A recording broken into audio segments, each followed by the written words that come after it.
혈뇨는 50대 이후에서는 비교적 흔하게 나타나는 질환이지만 정확한 검사만 이루어지면 쉽게 치료가 가능합니다. 하지만 미량의 혈뇨라고 해서 그대로 방치할 경우에는 신장암이나 방광암과 같은 심각한 질환의 초기 증상일 수도 있기 때문에 반드시 정밀 검사를 받아보는 것이 좋습니다. 안녕하세요. 비뇨의학과 전문의 배양규 원장입니다.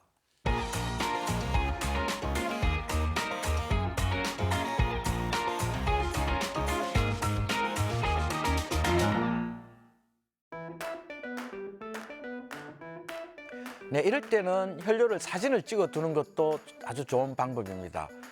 그리고 최근에 색소가 많이 포함된 특별한 음식을 먹은 적은 없는지, 운동이나 활동을 과하게 하지는 않았는지, 고혈압이나 심장약을 먹는다면 무슨 약을 먹는지, 아니면 이런 약들의 항혈전제나 항응고제가 포함되지는 않았는지 등을 미리 머릿속에 정리해두든지 메모를 해둔다면 병원에서의 진료받으실 때 많은 도움이 됩니다.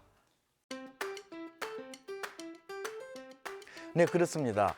유관적 혈뇨가 있을 때는 혈뇨가 지속적으로 나타나지 않는 경우가 많죠. 이럴 때는 혈뇨가 있을 시에 소변을 채취해서 병원을 갈 때 가져가는 것도 많이 도움이 될 수도 있습니다.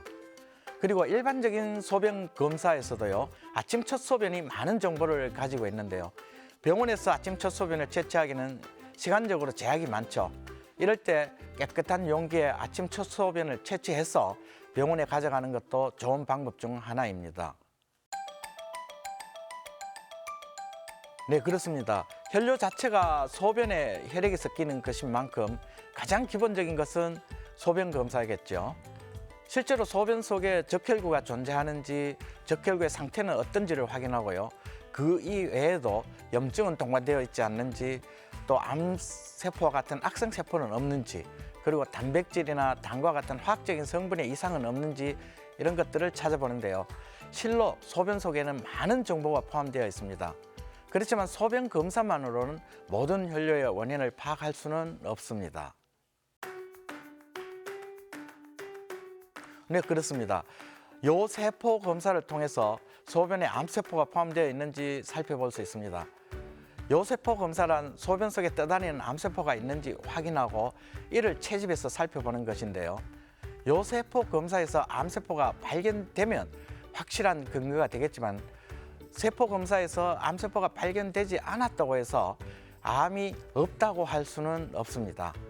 이는 마치 금붕어가 사는 연못의 물을 컵으로 떴을 때 금붕어가 당기면 100% 연못에 금붕어가 살고 있다고 말할 수 있지만은 컵에 금붕어가 없다고 해서 연못에 금붕어가 살지 않는다고는 할 수 없는 것과 같은 이치입니다.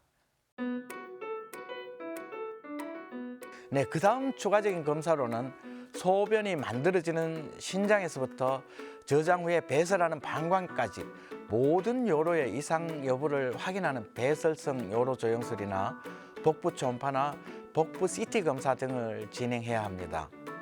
그렇지만 방광이나 요관은 소변이 저장되고 배설됨에 따라서 크기와 모양이 많이 변하거든요. 이렇기 때문에 영상 검사만으로는 정확한 종양이나 이상 여부를 확인하기는 힘든 경우가 많습니다. 이래서 방광 내시경 검사를 추가하게 되는데요.